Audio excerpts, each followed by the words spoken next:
मत्ती की इंजील उसके 17वां बाब वक्त वाकया दर्ज है। यीशु मसीह का एक मौजज़ा है कि एक शख्स जो है वो अपने बेटे को यीशु के पास लाता है, उसको मिर्गी की बदरू है और वो कहता है कि मैं अपने बेटे को तेरे शागिर्दों के पास लाया लेकिन उसको ठीक ना कर सके, अगर तू कुछ कर सकता है तो कर। आज का जो हमारा मजमून है वो है कि खुदावंद आपको आपके पास, खुदावंद किसको आपके पास भेजता है।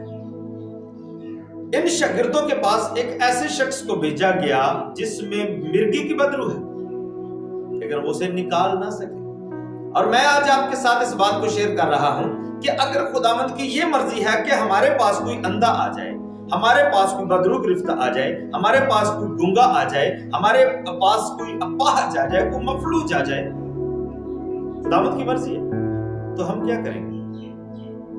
अगर हम भी इन शागिर्दों की तरह नाकाम होंगे तो आपको और मुझे भी यीशु से ये डांट खाना पड़ेगी कि ऐ बेतकाद और काजर नस्ल, मैं कब तक तुम्हारी बर्दाश्त करूं। यीशु ने हमें इसलिए चुना है कि हम लोगों की मदद करें। लेकिन मैं आपको बताना चाहता हूं कि ये जो नौजवान थे, ये जो शागिर्द थे, ये 9 शागिर्द, क्योंकि 3 शागिर्द उस वक्त यीशु के पास थे पहाड़ पर जहां पर यीशु की सूरत बदली, और बाकी 9 शागिर्द पहाड़ से नीचे थे। इनके पास ये बंदा आया और वो उसको निकाल नहीं सके, उसके बेटे में से उस बदरू को निकाल नहीं सके। तो उसने यीशु के पास जब दोबारा उसको लाया अपने बेटे को, तो यीशु ने उसको निकाला और उनको डांटा भी है। मैं आज आपको बताना चाहता हूँ ये शागिर्द इस नौजवान में से बदरू को निकाल क्यों नहीं सके। इनकी तवज्जो का मरकज तब्दील हो चुका था और वो अपनी खिदमत को भूल कर अपने ओहदों पर गौर कर रहे थे। क्योंकि जब हम मत्ती की इंजील उसके 17वां बाब को पढ़ते हैं तो यहां से आकर तकरीबन खुदावंद ने अपनी मौत का जिक्र करना शागिर्दों के साथ शुरू कर दिया था।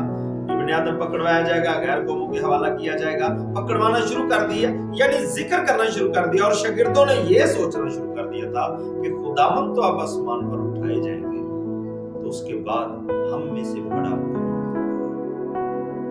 आज कितने हैं जो अपनी खिदमत को भूलकर अपने ओहदों के बारे में, अपने स्टैंडर्ड के बारे में, अपने स्टेटस के बारे में सोच रहे हैं। याद रखें, अगर हमारी तवज्जो जो काम खुदावंद ने हमें सौंपा है उससे हटकर किसी भी दूसरी जगह पर चली गई है तो हम अपनी उस बरकत को कायम नहीं रख पाएंगे। आज कितने खादमीन हैं जो खुदा ने काम सौंपा है उसको छोड़कर बहुत सारे दूसरे कामों में मशगूल हैं। मेरी दुआ है आपके लिए, जो काम खुदा ने आपको सौंपा है, मुझे और आपको, हम उस पर फोकस करें। हम लोगों की मदद करने के लिए चुने गए हैं। जिनको खुदावंद हमारे पास भेज रहा है उनकी मदद के लिए हम चुने गए हैं। आइए अपने आप को तैयार करें और फोकस करें अपनी खिदमत पर, अपनी ब्लेसिंग पर, अपनी बुलाहट पर गौर करें। मेरे अजीजों, जब हम अपने काम पर तवज्जो देंगे ना, फिर हमें दाएं सोचने की जरूरत नहीं है। खुदावंद का कलाम फरमाता है, अगर बड़े बनना चाहते हो अपने आप को छोटे करो। हम अपने आप को छोटा करना शुरू करें, खुदावंद हमें बड़ा करेगा। तो अपनी बरकत पर गौर करें। कोई नहीं जानता कि खुदावंद जिसने आपको चुना है वो किसको आपके पास मदद के लिए भेज दे।